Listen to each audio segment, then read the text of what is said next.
भैंसतान में हत्या करने वाले 3 गिरफ्तार। 2 अस्पताल में। भैंसतान के गोल्डन आवास में बच्चों के झगड़ों में 5 लोगों ने मोहम्मद सलमान मोहम्मद रुस्तम सैयद की हत्या कर दी।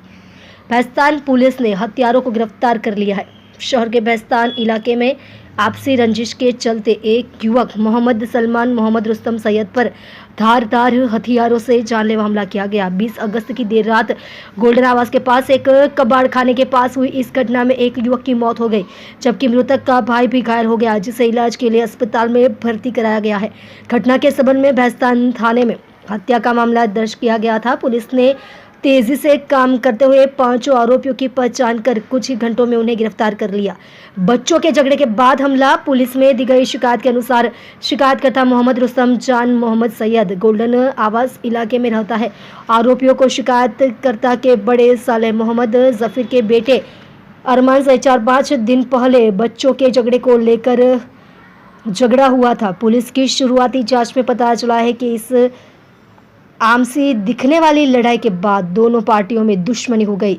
इसी दुश्मनी के चलते 20 अगस्त 2026 की रात करीब 11:45 बजे गोल्डन आवास के पास स्क्रैप गोदाम के पास हमला किया गया। आरोपियों ने शिकायत करने वाले के बेटे को टारगेट किया और उस पर धारदार हथियारों से हमला किया और उसकी मौत हो गई। भैंसतान सर्विलांस पुलिस ने मोहम्मद सलमान मोहम्मद रुस्तम सैयद की हत्या की जाँच शुरू की, जिसमें सूरत की भैंसतान पुलिस ने आरोपी शाहिद रजा उर्फ लंबो, मुबिन उर्फ बुरा मोइन शेख, समीर गफ्फार शेख को गिरफ्तार कर कानूनी कार्यवाही की है। हत्या की जगह पर इस जुर्म के 2 आरोपी साबिर मोइज शेख और मोबिन उर्फ बुरा मोइज शेख घायल हो गए हैं और आरोपियों को इलाज के लिए अस्पताल में भर्ती कराया गया है। अस्पताल से छुट्टी मिलने के बाद उन्हें गिरफ्तार किया जाएगा।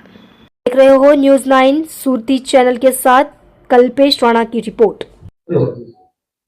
आज रोज फरियादी श्री मोहम्मद रुस्तम जहान मोहम्मद सैयद રહેવાસી ગોલ્ડન આવાસ ભેસ્તાન સુરત નાએ ભેસ્તાન પોલીસ સ્ટેશન ખાતે આવી ફરિયાદ હકીકત જાહેર કરેલ કે આજથી 4-5 દિવસ પહેલા જે ફરિયાદીના મોટા ભાઈનો જે શાળાનો દીકરો છે અરમાન, એને સાથે આ કામના આરોપીઓ નાના નાના છોકરાઓ બાબતે ઝઘડો થયેલો।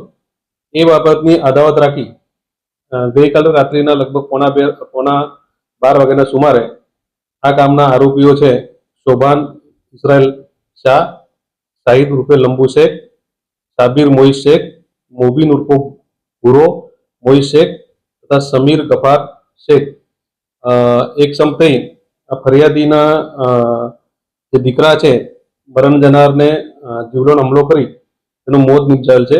ઉપરાંત ફરિયાદીના જે અન્ય એક દીકરા છે એને પણ ઈજા પહોંચાડેલ છે। એ બાબતની ફરિયાદ આપતા ભેસ્તાન પોલીસ સ્ટેશનમાં એક મર્ડરનો ગુનો દાખલ કરવામાં આવેલ છે। હાલ આ બાબતે જે ગુનાવાળી જગ્યા છે ત્યાંથી એક છરી પણ રિકવર કરવામાં આવેલી છે અને આ ઝઘડામાં જે આરોપીઓ છે એ પૈકી શોભાન ઇઝરાઇલ શાહ તથા સાબિર મોઇઝ શેખ એ પણ હોસ્પિટલાઇઝ છે, એમને પણ ઈજા થયેલી છે સામસામે મારે। બાકીના જે 3 આરોપીઓ છે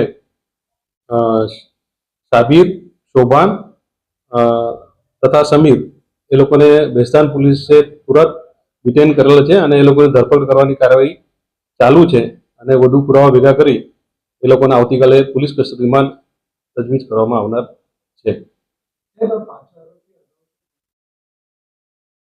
હાલ પ્રાથમિક તપાસ દરમિયાન જે સાબિર મોઇઝ શેખ છે એના વિરુદ્ધમાં ચેઇન સ્નેચિંગના અને ઘરફોડ ચોરીના ગુનાઓ દેખાય છે, તેમ છતાં વધુ તપાસ ચાલુ છે।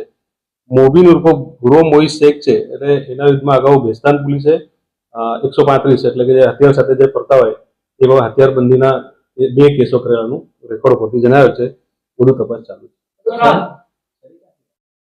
એ બાબતે હજુ આરોપીને રિમાન્ડ કસ્ટડી ઇન્ટ્રોગેશન કરીને વધુ જે વપરાયેલા જે હથિયારો છે એ રિકવર કરવાની તજવીજ ચાલુ છે।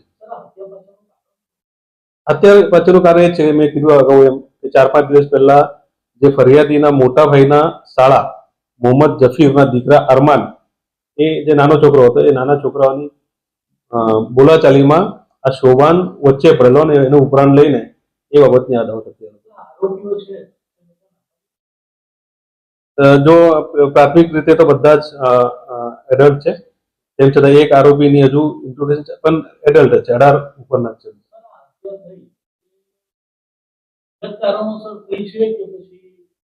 અંગત કારણસર હવે 4-5 દિવસ પહેલા જે નાના છોકરાને ઝઘડા બાબતે